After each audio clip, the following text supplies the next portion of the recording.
때는 조선시대. 산골 초가집에 가물가물 관솔불이 켜졌다.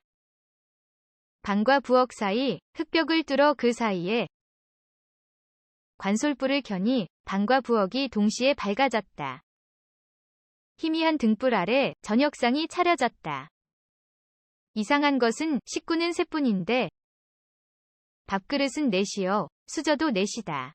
어메, 언제까지 밥그릇 하나 더 차릴 겁니까?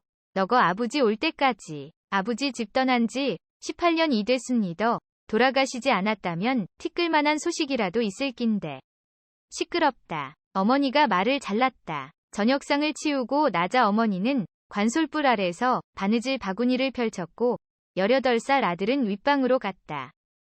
부엌에서 뒷문을 한 며느리는 아들 방으로 들어갔다.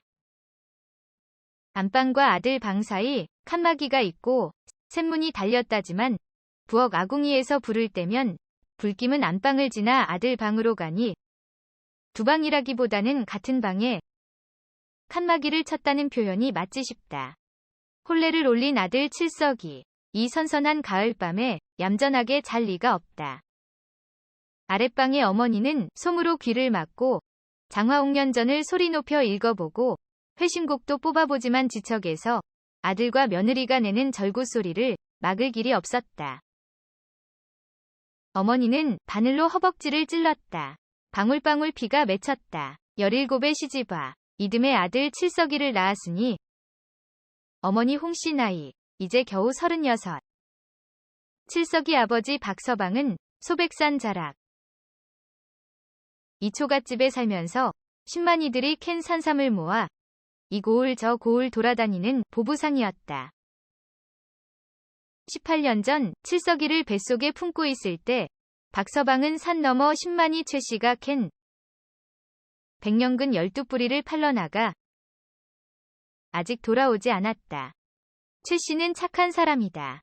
그때 20살이었던 10만이 최씨는 보부상 박서방이 산삼을 팔아오면 그 돈으로 잠깐나 들려고 했는데 팔러나간 사람의 생사조차 알 수 없으니 아직도 38 노총각으로 지내고 있다. 몇 년 전부터 칠석이는 최씨를 삼촌이라 부르며 산을 따라다닌다. 8살 때부터 20리 밖 저작거리의 포목점에 가서 바느질거리 보따리를 메고 와 어머니에게 전해주고 다 된 바느질은 포목점에 갖다주던 일을 그만두고 최씨를 따라다니며 약초를 캐다 약재상에 팔아 양식을 사니 이제 가장이 된 것이다. 어느 날 칠석이가 어머니 홍씨에게 말했다. 상꾼 생활 그만하고 저도 보부상이 되겠습니다. 어머니의 만류, 새색시의 눈물, 최씨의 반대를 무릅쓰고 칠석이는 보부상이 되어 집을 떠났다. 보부상으로 돈을 벌겠다는 뜻보다는 어머니가 기다리는 아버지의 흔적을 찾겠다는 것이다.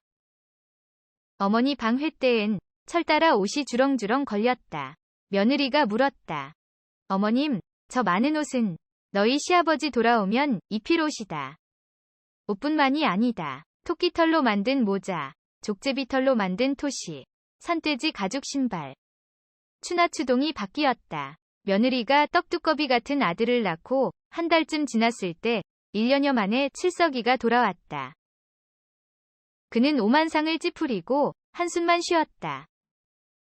어느 날 저작거리에 나가서 술을 잔뜩 마시고 들어온 칠석이가 관솔불 아래서 어머니와 마주 앉았다. 칠석이는 머리를 땅에 박고 어깨를 들썩이며 흐느끼더니 어메, 아버지 소식을 들었신다. 긴 한숨을 토하더니 최씨가 맡긴 백년근 산삼을 팔아 거금을 손에 쥐고 어린 기생 하나 머리를 얹어주고 사라졌답니다. 식음을 전폐하고 드러누웠던 어머니가 3일 만에 일어나 며느리에게 말했다. 오늘부터 밥을 3그릇만 상에 올려라. 그리고 남편이 돌아오면 입히겠다고 방 횃대에 걸어두었던 옷과 모자, 토시를 꺼내 아궁이에 쳐넣으려는 걸 칠석이 본인이 입겠다고 막아섰다. 달 밝은 가을밤, 덥수룩한 상꾼들 넷이 칠석이네 초가집에 들이닥쳤다. 다짜고짜 안방으로 들어가 어머니 홍씨를 이불로 감싸 마당에서 두 사람이 벌리고 있던 섬 속에 넣어 주둥이를 꽁꽁 묶어 굵은 막대기에 매달아 달아났다. 그 난리를 치는데도 칠석이는 꼼짝도 하지 않았다. 그날 이후 칠석이는 삼촌이라 부르던 최씨를 아버지라 불렀다.